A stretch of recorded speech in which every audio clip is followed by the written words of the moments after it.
नमस्कार शेतकरी बांधवांनो, कृषीसाठी चॅनलमध्ये आपल्या सगळ्यांचं मनापासून स्वागत आहे. कांद्याचे भाव अचानक कोसळलेत, सगळ्यांची चिंता वाढली आहे आणि प्रत्येकाच्या मनात एकच प्रश्न आहे की आता पुढे काय. आज आपण याच मोठ्या आणि गंभीर समस्येवर बोलणार आहोत. होळी तर संपली, पण आता तरी कांद्याचे भाव वाढणार का? हाच तो प्रश्न आहे जो आज प्रत्येक कांदा उत्पादक शेतकऱ्याला सतावतोय. बाजारात आशेचा किरण दिसेल की पुन्हा एकदा निराशाच पदरी पडणार? चला, याच प्रश्नाचं उत्तर शोधण्याचा प्रयत्न करूया. तर मग सगळ्यात आधी हे समजून घेऊया की ही नेमकी कोंडी झाली तरी कशामुळे. बाजारपेठेत इतकी प्रचंड अस्थिरता का निर्माण झालीये पाहूया. तब्बल उणे 60%. हो, तुम्ही बरोबर ऐकलं. गेल्या वर्षीच्या तुलनेत कांद्याच्या भावात एवढी मोठी घसरण झाली आहे. हा फक्त एक आकडा नाहीये, तर हा आपल्या सगळ्यांच्या मेहनतीवर आणि उत्पन्नावर झालेला थेट आघात आहे.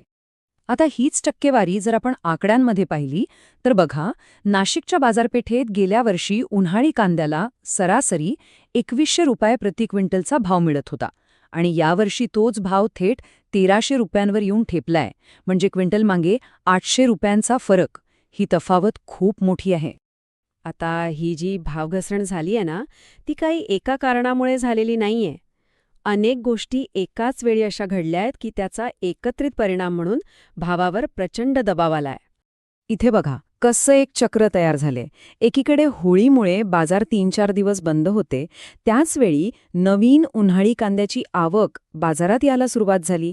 जुना लाल कांदा तर अजूनही बाजारात मोठ्या प्रमाणात आहेच, त्यात देशांतर्गत मागणी म्हणावी तशी नाहीये आणि या सगळ्यामुळे व्यापारीसुद्धा हात आखडता घेतायत.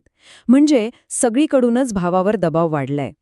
अधिकृतपणे कारण तर होळीच्या सुट्ट्यांचं दिलं जातंय, पण खरं सांगायचं तर आतली गोष्ट थोडी वेगळी आहे.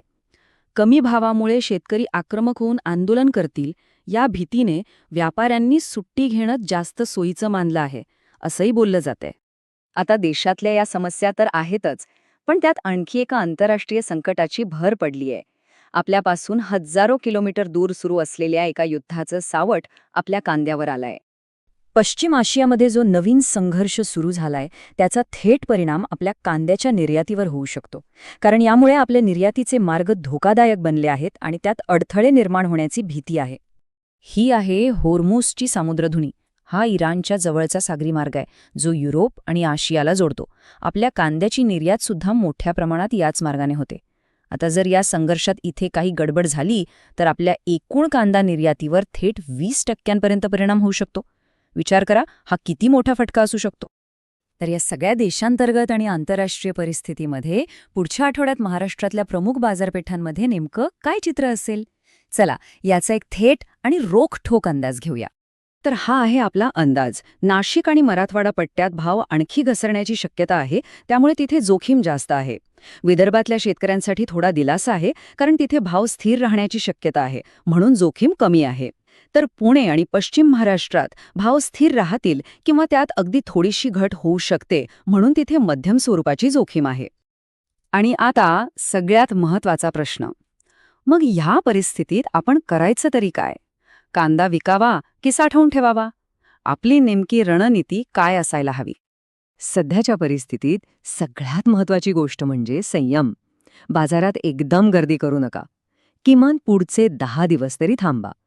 आपल्या मालाची चांगली प्रतवारी करा, कारण दर्जेदार मालाला नेहमीच चांगली मागणी असते आणि भावही चांगला मिळतो. जर तुमच्याकडे उन्हाळी कांदा असेल आणि चाळीची सोय असेल तर तो साठवणं हाच उत्तम पर्याय आहे. आणि हो, कोणताही निर्णय घेण्याआधी वेगवेगळ्या बाजारांमधले भाव नक्की तपासा. पण एक गोष्ट आपण सगळ्यांनी लक्षात ठेवली पाहिजे. हा जो साठवणुकीचा सल्ला आहे ना, तो प्रामुख्याने उन्हाळी कांद्यासाठी आहे, कारण तो चांगला टिकतो.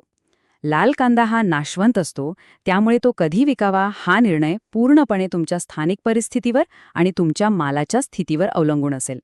आणि आता शेवटचा मुद्दा. या वादळापलीकडे काय? भविष्यात आशेला काही जागा आहे का? बाजारातल्या जे तज्ज्ञ आहेत त्यांच्या मते हा कठीण काळ नक्कीच आहे, पण तो तात्पुरता आहे.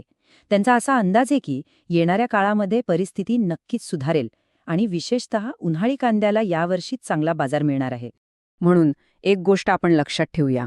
सध्याचा आठवडा किंवा पुढचे 10 दिवस हे आव्हानात्मक आहेत, पण याचा अर्थ संपूर्ण हंगाम वाया गेला असा अजिबात होत नाही. ही परिस्थिती तात्पुरती आहे आणि ती नक्की बदलेल. तर या संपूर्ण परिस्थितीवर तुमचं काय मत आहे? तुम्हाला काय वाटतं? भाव सुधारतील का? आम्हाला खाली कमेंट्समध्ये नक्की सांगा. आणि अशाच सखोल आणि माहितीपूर्ण विश्लेषणासाठी आपल्या कृषीसाठी चॅनलला सबस्क्राईब करायला अजिबात विसरू नका. धन्यवाद.